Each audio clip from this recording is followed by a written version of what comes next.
ચાલો આજે એક એવી સફર પર નીકળીએ જે આપણને સમયમાં લાખો વર્ષ પાછળ લઈ જશે એ સમજવા માટે કે આપણા સૌથી પહેલા પૂર્વજો એટલે કે આદિમાનવ આ પૃથ્વી પર કેવી રીતે જીવતા હતા। જરા કલ્પના તો કરો, એક એવી દુનિયા જ્યાં કોઈ શહેર નથી, કોઈ ખેતર નથી અને હાથમાં સ્માર્ટફોન તો બિલકુલ પણ નહીં। 20 લાખ વર્ષ પહેલાં જ્યારે આમાંથી કંઈ જ નહોતું ત્યારે માનવ જીવન કેવું હશે? તો આ સફરની શરૂઆત કરીએ અને પરિચય મેળવીએ આદિમાનવનો। એ માનવીઓ જે ક્યારેય એક જગ્યાએ ઘર બનાવીને રહેતા જ નહોતા, એમનું જીવન સતત ભટકતું રહેતું। ખબર છે, લાખો વર્ષો સુધી આપણા પૂર્વજોનું જીવન ફક્ત 2 જ શબ્દોમાં સમાયેલું હતું: શિકારી, સંગ્રાહક। અને આ કોઈ 100-200 વર્ષની વાત નથી। લાખો વર્ષો સુધી માનવજાત બસ આ જ રીતે જીવી। આ કોઈ કામકાજ નહોતું, આ જ એમની જીવનશૈલી હતી। પણ એક સવાલ મનમાં જરૂર થાય કે તેઓ હંમેશા એક જગ્યાએથી બીજી જગ્યાએ ભટકતા કેમ રહેતા? શું કામ ક્યારે એક જગ્યાએ સ્થાયી ન થયા? ચાલો એના કારણો તપાસીએ। જુઓ, જવાબ એકદમ સીધો અને સરળ છે। બસ જીવતા રહેવા માટે।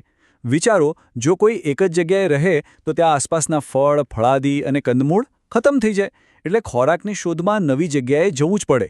વળી જંગલી જાનવરો પણ ઋતુ પ્રમાણે સ્થળાંતર કરે તો શિકાર માટે એમની પાછળ જવું પડતું। અને સૌથી અગત્યનું, પાણી। જ્યાં પાણી હોય ત્યાં જ જીવન શક્ય બને। આ બધા કારણોસર એક જગ્યાએ સ્થિર થવાનો તો કોઈ સવાલ જ નહોતો। તો આ શિકારી સંગ્રાહક જીવનમાં આખો દિવસ તેઓ કરતા શું હતા? ચલો આ શબ્દને જરા ઊંડાણપૂર્વક સમજીએ। શિકારી એટલે કે જે હરણ, પક્ષીઓ કે માછલી જેવા જંગલી પ્રાણીઓનો શિકાર કરે, અને સંગ્રાહક એટલે કે જે જંગલમાંથી ખાવાલાયક ફળો, મૂળ અને વનસ્પતિ ભેગી કરે। હવે આ કામ જેટલું સહેલું લાગે છે ને, એટલું હતું નહીં। કઈ વનસ્પતિ ખાવા જેવી છે અને કઈ ઝેરી, એનું જ્ઞાન હોવું ખૂબ જ જરૂરી હતું। અને હા, આ જીવન ફૂલોની સેજ જેવું બિલકુલ નહોતું। એમાં જોખમ જ જોખમ હતા। ક્યારેક શિકાર કરવા જાઓ અને પોતે જ કોઈ ખૂંખાર જાનવરનો શિકાર બની જવાનો ડર રહે। ઉપરથી હરણ જેવા ઝડપી પ્રાણીઓને પકડવા એ કોઈ નાની સૂની વાત નહોતી। તો પછી સવાલ એ છે કે આટલા બધા પડકારો સામે તેઓ ટક્યા કઈ રીતે? એમની પાસે વાઘ, સિંહ જેવી શક્તિ તો હતી નહીં, પણ હા, એમની પાસે કંઈક એવું હતું જે બીજા પ્રાણીઓ પાસે નહોતું। અને એ વસ્તુ હતી ટેકનોલોજી। હા, બિલકુલ સાચું સાંભળ્યું, ટેકનોલોજી। આપણા પૂર્વજોનો સૌથી મોટો ફાયદો તેમની શારીરિક તાકાત નહીં, પણ તેમના દ્વારા બનાવેલા ઓજારો હતા।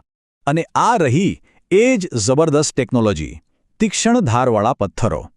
જે રીતે આજે આપણા માટે સ્માર્ટફોન અને કમ્પ્યુટર છે, એ જ રીતે આ ઓજારો તેમના સમયની સૌથી મોટી ક્રાંતિ હતી। અને આ જ કારણ છે કે આપણે એ યુગને પાષાણ યુગ એટલે કે પથ્થરનો યુગ કહીએ છીએ। આ સાદા દેખાતા પથ્થરો એમના માટે એકદમ all in one tool kit હતા। જાણે કે સ્વિસ આર્મી નાઇફ। શિકાર કરવો હોય તો ભાલાની અણી તરીકે વાપરે, શિકારનું માંસ કપવા માટે ચપ્પુ તરીકે ઉપયોગ કરે, અને ઠંડીથી બચવા પ્રાણીઓની ચામડી સાફ કરીને કપડાં બનાવવા માટે પણ આ જ ઓજારો કામ આવતા। સાચું કહું તો આ ઓજારો વગર એમનું જીવન લગભગ અશક્ય હતું। અને એવું પણ નથી કે તેઓ ફક્ત પથ્થર જ વાપરતા હતા। પુરાવા એવું કહે છે કે તેઓ લાકડા અને પ્રાણીઓના હાડકામાંથી પણ ઓજારો બનાવતા હતા। ફરક બસ એટલો જ છે કે લાકડા અને હાડકાં તો સમય જતાં નાશ પામે, પણ પથ્થર એ તો હજારો વર્ષો સુધી ટકી રહે છે। ચાલો, આ બધી વાતો તો બરાબર, પણ આપણને આ બધી જાણકારી મળી ક્યાંથી? અને ખાસ કરીને આપણા દેશ ભારતમાં આદિમાનવના અસ્તિત્વના પુરાવા ક્યાંથી મળ્યા છે? આનો સંપૂર્ણ શ્રેય જાય છે આપણા પુરાતત્વવિદો અને ઇતિહાસકારોને, જેમણે ભારતભરમાં ઠેર ઠેર ખોદકામ કરીને આદિમાનવના રહેઠાણો અને તેમના દ્વારા ઉપયોગમાં લેવાયેલા હજારો લાખો ઓજારો શોધી કાઢ્યા છે। ખરેખર કોઈકે બહુ સાચી વાત કહી છે કે તેમણે પાછળ છોડેલા ઓજારો જ તેમના જીવનની આખી વાર્તા કહી જાય છે। આ પથ્થરના ટુકડાઓ માત્ર નિર્જીવ વસ્તુઓ નથી, પણ આપણા પૂર્વજોના સંઘર્ષ, તેમની બુદ્ધિ અને તેમની જિંદગીની કહાણીના જીવંત પુરાવા છે। આદિમાનવની આખી કહાણીમાંથી જો એક વાત શીખવા જેવી હોય તો એ છે અનુકૂલન સાધવાની કળા, એટલે કે બદલાતા સંજોગોમાં પોતાને ઢાળી લેવાની ક્ષમતા।